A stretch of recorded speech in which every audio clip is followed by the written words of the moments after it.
The fat controller sat in his office listening to the noise outside. The passengers were angry. The station master came in. "There's trouble in the shed, sir. Henry is sulking, there's no train, and the passengers are saying this is a bad railway."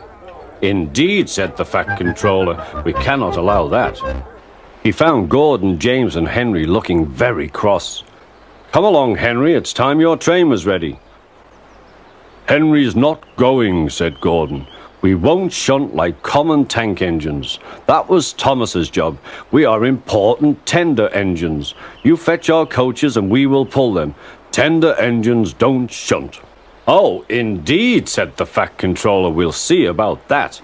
Engines on my railway do as they are told." And he hurried away to find Edward. The yard has never been the same since Thomas left to run his branch line, he thought sadly. Edward was shunting. "Leave those trucks, please, Edward," said the fat controller. "I want you to push coaches for me in the yard." "Thank you, sir, that will be a nice change." "That's a good engine, off you go then."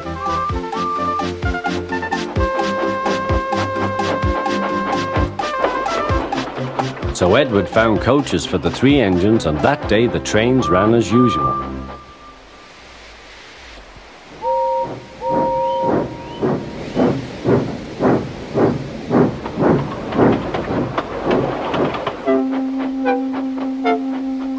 But next morning Edward looked unhappy.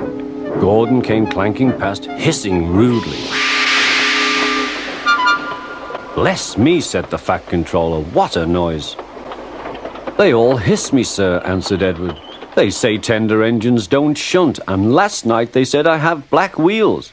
I haven't, have I, sir?" "No, Edward, you have nice blue ones, and I'm proud of you. Tender engines do shunt, but all the same, we do need another tank engine here." He went to a workshop, and they showed him all sorts of engines.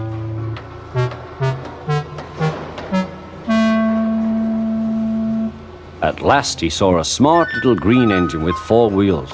"That's the one," he thought. "If I choose you, will you work hard?" "Oh, sir, yes, sir." "That's a good engine. I'll call you Percy." "Yes, sir, thank you, sir," said Percy, and the fat controller brought him back to the yard. "Edward," he called, "here's Percy. Will you show him everything?" Percy soon learned what he had to do, and they had a happy afternoon.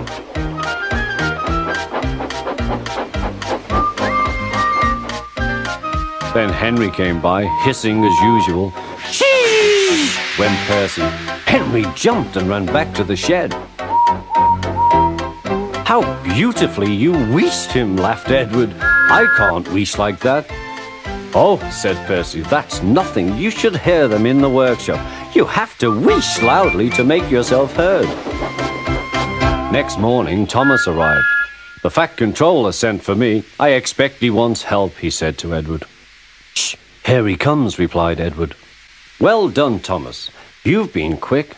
Listen, Henry, Gordon, and James are sulking. They say they won't shunt like common tank engines. So I have shut them up, and I want you both to run the line for a while."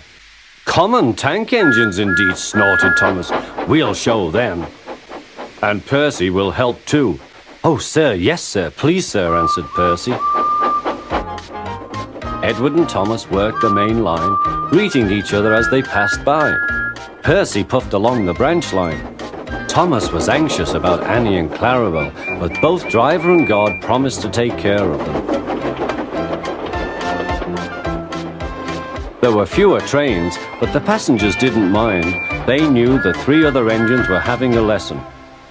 Gordon, James, and Henry were cold, lonely, and miserable. They wished now they hadn't been so silly.